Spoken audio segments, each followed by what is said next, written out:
Assalamualaikum warahmatullahi wabarakatuh.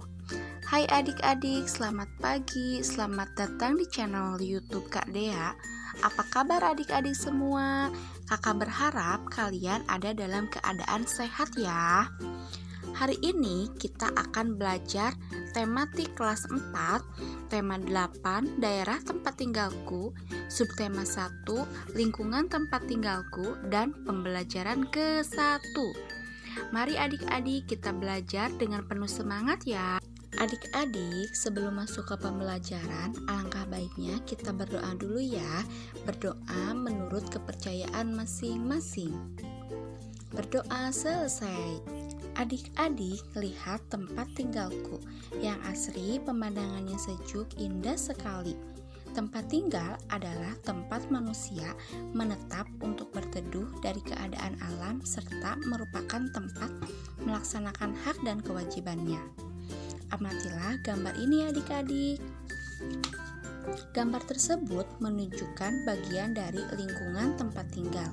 Pada gambar terlihat hamparan sawah, para petani, terlihat juga beberapa binatang seperti ayam, kambing, sapi, dan lainnya. Adik-adik, lingkungan tempat tinggal pada gambar tersebut lebih dinamakan pedesaan. Nah, adik-adik, kakak mau nanya nih, di mana tempat tinggalmu? Bagaimana lingkungan tempat tinggalmu? Nyamankah kamu tinggal di lingkunganmu? Cerita Udin dan keluarga. Aku dan keluargaku berasal dari Jawa Barat. Di Jawa Barat terdapat banyak wisata, di antaranya Telaga Warna. Apakah kamu pernah mendengar cerita asal mula Telaga Warna? Ayo kita cari tahu. Nah, ini dia, kakak punya teks cerita asal-usul Telaga Warna. Boleh kalian baca sendiri ya, atau bersama teman-teman di sekolahmu. Adik-adik, teks tersebut dinamakan teks fiksi. Kira-kira apa sih teks fiksi itu? Teks fiksi adalah cerita rekaan atau hayalan dari pengarang. Jadi hanya rekaan saja adik-adik, tidak benar adanya. Nah, selain pengertiannya, teks fiksi juga memiliki ciri-ciri. Yang pertama, merupakan cerita rekaan atau cerita yang diolah oleh pengarang. Yang kedua, bertujuan untuk menghibur. Yang ketiga, disajikan dalam alur cerita. Dan yang keempat, bahasanya menggunakan bahasa komunikatif yang tidak baku. Selanjutnya, Udin dan Siti bermain ayunan di halaman rumahnya. Udin dan Siti saling bergantian menarik dan mendorong ayunan. Di sini bisa diamati Udin sedang memberikan gaya pada ayunan tersebut. Kira-kira apa sih yang dimaksud dengan gaya? Gaya adalah suatu kekuatan yang mengakibatkan benda mengalami gerak, perubahan kedudukan, ataupun perubahan bentuk.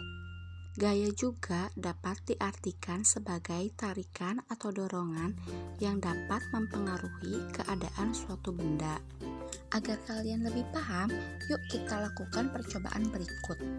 Mendorong dan menarik meja. Tujuan percobaannya untuk membedakan gaya dan gerak. Alatnya meja.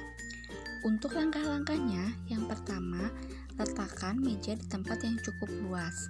Yang kedua, doronglah meja tersebut. Yang ketiga, amati apa yang terjadi. Yang keempat, tarik kembali meja tersebut. Dan yang kelima, amatilah apa yang terjadi.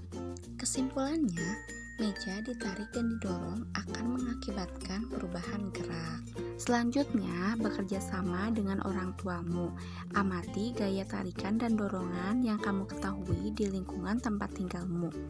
Diskusikan tentang gerak yang ditimbulkan akibat gaya tersebut.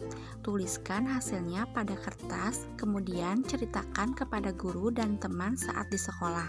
Jika kamu belajar di rumah, bisa kamu ceritakan secara virtual. Alhamdulillah adik-adik, sekian video pembelajaran hari ini. Semoga bermanfaat ya. Mohon maaf jika banyak kesalahan dan kekurangan. Selamat belajar dan tetap jaga kesehatan ya. Assalamualaikum warahmatullahi wabarakatuh.